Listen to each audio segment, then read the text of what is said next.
Hi, இன்றைக்கி பார்த்தீங்கன்னா Friday morning தான். ஃப்ரைடே மார்னிங் எழுந்ததுலேருந்து நான் என்ன வேலை செஞ்சேன் ஈவினிங் வரைக்கும் அப்படின்னு தான் இந்த விலாகில் வந்து பார்க்க போகிறீங்க. வீடியோவை வந்து ஸ்கிப் பண்ணாமல் பாருங்கள்.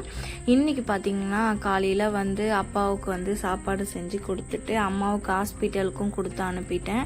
கொடுத்து அனுப்பினதோ கொஞ்ச நேரம் பார்த்தீங்கன்னா அப்பா வர வரைக்கும் ஒரு 11 மணி வரைக்கும் நான் கடையில் தான் உட்காந்துட்டு இருந்தேன். கடையை பார்த்துட்டு அதுக்கப்புறம் அப்பா வந்ததுக்கப்புறம் அப்பா கிட்ட கடையை விட்டுட்டு வீட்டில் இருக்க வேலையெல்லாம் செய்ய வந்துட்டேன். அப்புறம் பார்த்திங்கன்னா கடையை பார்த்துக்கிட்டே வீட்டெல்லாம் தொடச்சிட்டேன். அப்புறம் பார்த்திங்கன்னா பேக் சைடு தான் இது, பேக் சைடெலாம் கழுவி எடுத்துக்கிட்டேன். இங்கே வந்து தரை இருக்கிறதுனால தென்னளவாலே கழுவிட்டேன். உள்ளெல்லாம் பார்த்திங்கன்னா டைல்ஸு, அதனால் மாப் போட்டு தொடச்சி எடுத்துக்கிட்டேன். அப்புறம் பார்த்திங்கன்னா பாத்திரம்லாம் இருந்துச்சு, காலையில் சாதம் செஞ்ச பாத்திரம்லாம், அந்த பாத்திரத்தை எல்லாமே தேய்ச்சி எடுத்துக்கிட்டு அப்புறம் பார்த்திங்கன்னா பூஜை பாத்திரத்தெல்லாம் தேய்க்கலாம் அப்படின்னு சொல்லிட்டு எடுத்துகிட்டு வந்து போட்டுட்டு இருந்தேன். அதில் பார்த்திங்கன்னா சபீனாவும் அப்புறம் பித்தளை பாத்திரம்லாம் தேய்க்கிற அந்த பவுடர் ஒன்று இருந்துச்சு, அந்த பவுடர் அப்புறம் ஒரு எலுமிச்சம்பழம் பிழிஞ்சு விட்டுட்டு தேய்ச்சிட்டு இருந்தேன்.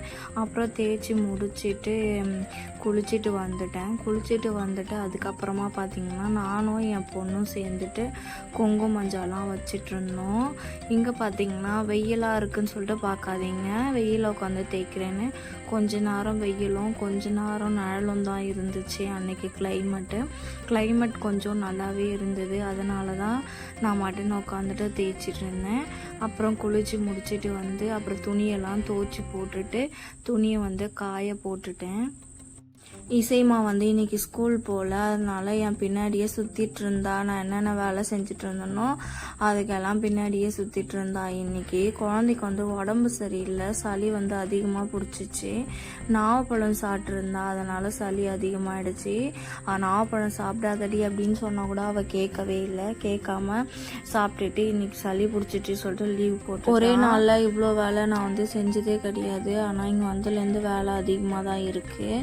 அம்மாவுக்கு உடம்பு சரியாயிட்டா கொஞ்சம் பரவாயில்ல, நல்லபடியாக ஆப்ரேஷன் முடிஞ்சிருச்சு. இன்னும் டிஸ்சார்ஜ் வர பண்ணலை, எவ்வளோ நாள் ஆகும்னு தெரியலை. டிஸ்சார்ஜ் பண்ணி வீட்டுக்கு வந்தாங்கன்னா கொஞ்சம் வேலை கொஞ்சம் ஃப்ரீயாகிடும்.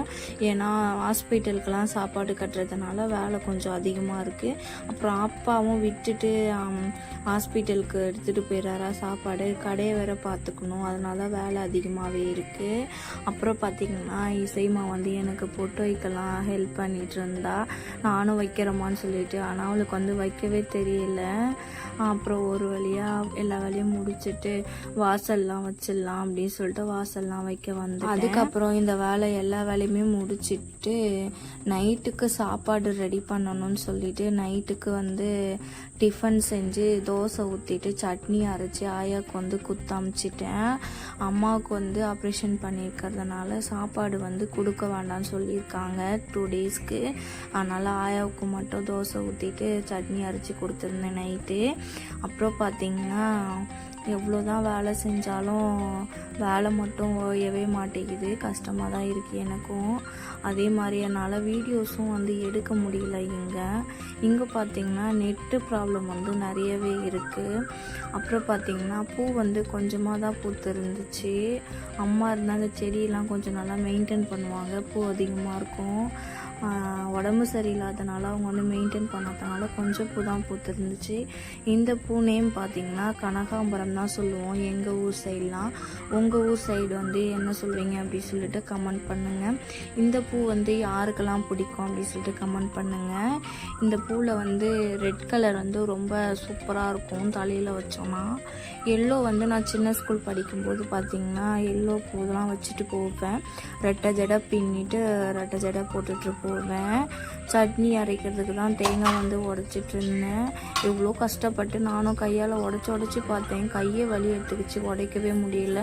அதுக்கப்புறம் கத்தி எடுத்துகிட்டு வந்து ஒரு தட்டின உடனே உடஞ்சிச்சு. அப்புறம் தண்ணி எடுத்து அதில் ஊற்றிட்டு அப்புறம் மறுபடியும் உடைச்சேன். அந்த ஒரு மூடி பார்த்திங்கன்னா கிண்ணத்தில் வந்து விழுந்துச்சு.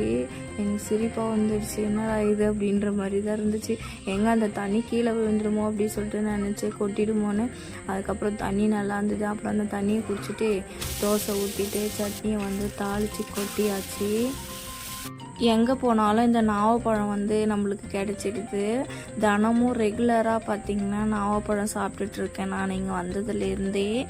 தம்பி எடுத்துகிட்டு வந்திருந்தான். அதுக்கப்புறம் பார்த்திங்கன்னா சித்தப்பா எடுத்துகிட்டு வந்து கொடுத்துருந்தாரு இந்த நாவப்பழம். அப்புறம் பார்த்திங்கன்னா இப்போ தினமுமே ரெகுலராகவே விற்றுட்டு போகிறாங்க இங்கே ரோட்டு மேலே. டேஸ்ட்டாக இருக்குது ரொம்பவே. என்ன தான் அச்சரம் வந்தாலும் அந்த நாவப்பழத்தை விடுற மாதிரியே இல்லை. தினமும் வாங்கி சாப்பிட்டுட்ருக்கேன். சாமியெல்லாம் கும்பிட்டு முடிச்சிட்டேன். அப்புறம் அப்பா வந்து சாப்பாடு எடுத்துகிட்டு ஹாஸ்பிட்டல் கிளம்பிட்டாரு. நான் வந்து கடையை பார்க்குறதுக்காக போயிட்டேன். இந்த விளாக் பிடிச்சிருந்தா மறக்காம சேனல் சப்ஸ்கிரைப் பண்ணுங்கள். பாய்.